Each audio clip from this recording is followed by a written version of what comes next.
সম্মানিত ব্যক্তিবর্গ, আসসালামু আলাইকুম। শিক্ষাকে প্রচার করি পেজ থেকে আমি সঙ্গে রয়েছি মোহাম্মদ সোহেল রানা, সহকারী ইংরেজি শিক্ষক, বসুয়া উচ্চ বিদ্যালয়, রাজশাহী। সবাইকে ধন্যবাদ। আজকে মূলত আমি সো দ্যাট এর ব্যবহার নিয়ে আলোচনা করব। সবাইকে অসংখ্য ধন্যবাদ। আমরা জানি সো দ্যাট একটা কানেক্টর এবং এই সো দ্যাট সাধারণত দুটো সেন্টেন্সকে যুক্ত করবে। এই সো দ্যাট যুক্ত অংশটি যেটা সাধারণত সাবঅর্ডিনেট ক্লজ হিসেবে কাজ করে। ক্লজ কি, কত প্রকার ও কি কি, এগুলো বিষয় নিয়ে পরে আলোচনা করবো ইনশাআল্লাহ। আজকে যেহেতু সো দ্যাটের বিষয় নিয়ে আলোচনা, তাই দেখছি সো দ্যাট, সো এবং দ্যাট একসঙ্গে রয়েছে। এই দুটি ওয়ার্ডের বাংলা অর্থ হচ্ছে যেন অথবা যাতে। এটা সাধারণত সিম্পল সেন্টেন্স, যেখানে উদ্দেশ্য বোঝায়। ইন অর্ডার টু বা টু, এই বাক্যকে কমপ্লেক্স করার সময় কিন্তু আমাদের সো দ্যাট ব্যবহার করতে হয়। সুতরাং আমরা সো দ্যাটের ব্যবহার জানবো। আচ্ছা, সো দ্যাট দ্বারা যেহেতু দুটি বাক্য যুক্ত থাকবে, অর্থাৎ সো দ্যাট যুক্ত অংশটি কি এবং সো দ্যাটের অন্য অংশটি কি। যে সো দ্যাট যুক্ত অংশটি সাধারণত আমরা জানি যে সাবঅর্ডিনেট ক্লজ, এবং সো দ্যাট এর বাহিরে যে অংশটি থাকে সেটা সাধারণত প্রিন্সিপাল ক্লজ। ওকে, এখন আমরা সো দ্যাট এর নিয়ম জানব। সো দ্যাট বাংলা তো আমরা দেখলাম যাতে বা যেন, তাহলে আমরা দেখব সো দ্যাট সো দ্যাট যুক্ত বাক্যের প্রথম অংশ, অর্থাৎ দুইটি অংশ থাকবে। সো দ্যাট যুক্ত বাক্যের প্রথম অংশ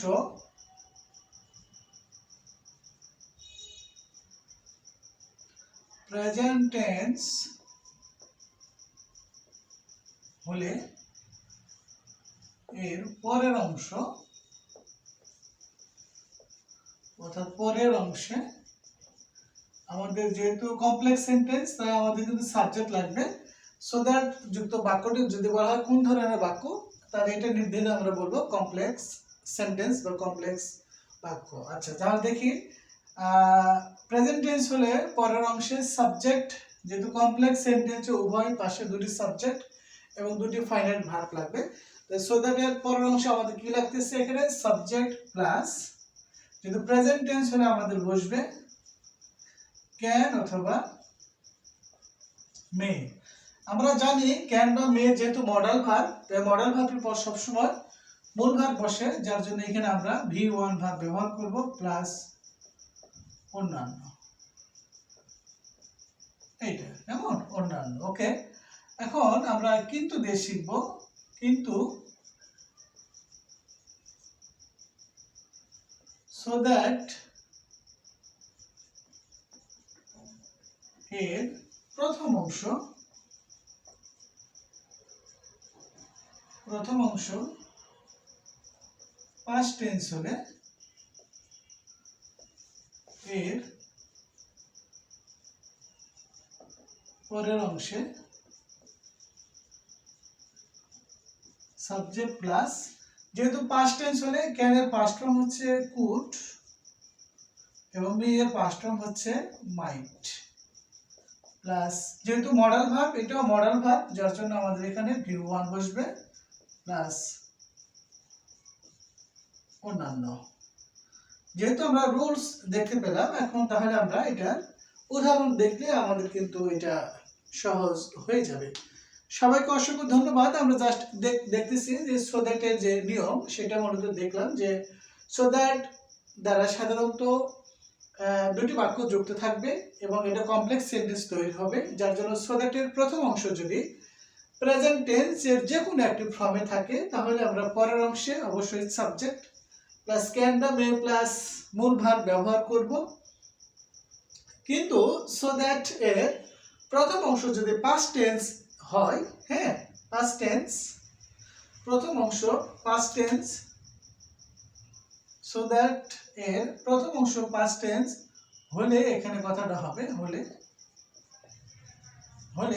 পরের অংশে আমরা কি করব, সাবজেক্ট প্লাস কুড বা মাইট প্লাস V1 প্লাস অন্যান্য ব্যবহার করব। কেমন? এই তো, আর তেমন কিছু নাই।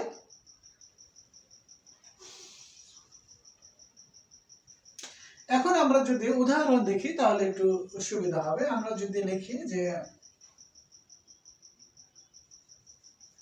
উই ইট রাইস, একদম নর্মাল সেন্টেন্স লিখলাম।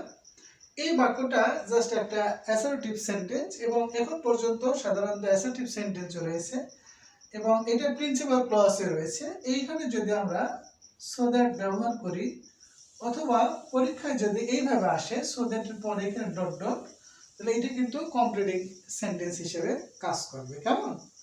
আচ্ছা, তাহলে এই সো দ্যাট এর নিয়মে কমপ্লিটিং সেন্টেন্স হিসেবে আসবে।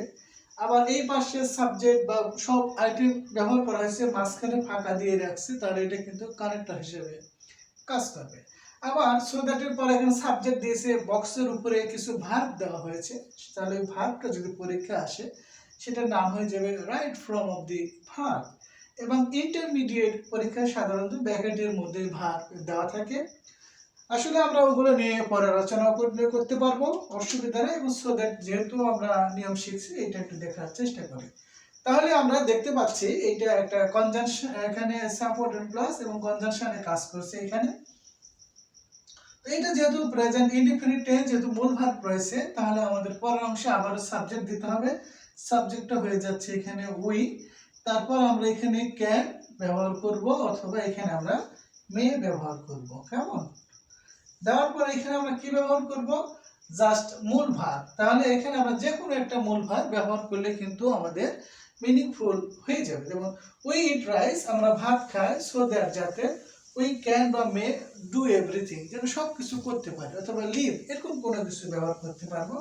যেমন এখানে ডু এভরিথিং, এভরিথিং, কেমন? এটা ব্যবহার করতে পারি, আমরা যেন সব কিছু করতে পারি। এর জন্য কিন্তু আমরা খাবার খাই।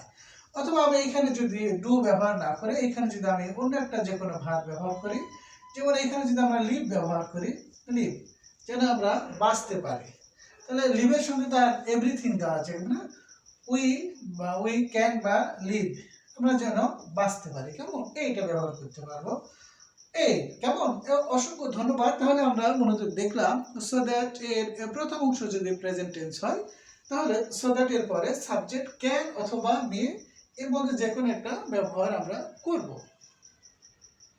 এখন দেখব সো দ্যাট এ যুক্ত বাক্যটা যদি পাস্ট টেন্সে আসে তাহলে আমরা কি করব? আমরা জানি ইট এর পাস্ট ফর্ম সাধারণত অ্যাট, ইটের পাস্ট ফর্ম সাধারণত অ্যাট। কেমন? তাহলে উই অ্যাট রাইস বলছে আমরা ভাত খেয়েছিলাম, সো দ্যাট যাতে, তাহলে এখানে আমরা কি ইউজ করব? ক্যানের পরিবর্তে জাস্ট এখানে আমরা ব্যবহার করব কুড। আর এখানে যদি আমরা মে ব্যবহার করি তাহলে মেয়ের পরিবর্তে আমরা মাইট ব্যবহার করব, মাইট। এই তো, তাহলে আজকে আমরা সো দ্যাট এর নিয়ম শিখলাম। সবাইকে অসংখ্য ধন্যবাদ। ইচ্ছে করে আপনারা ভিডিওটি ক্রস করে দেখতে পারেন। অসংখ্য ধন্যবাদ। আবারও দেখা হবে। সবাই ভালো থাকবেন, সুস্থ থাকবেন। আল্লাহ হাফেজ। আসসালামু আলাইকুম ওয়া রাহমাতুল্লাহ।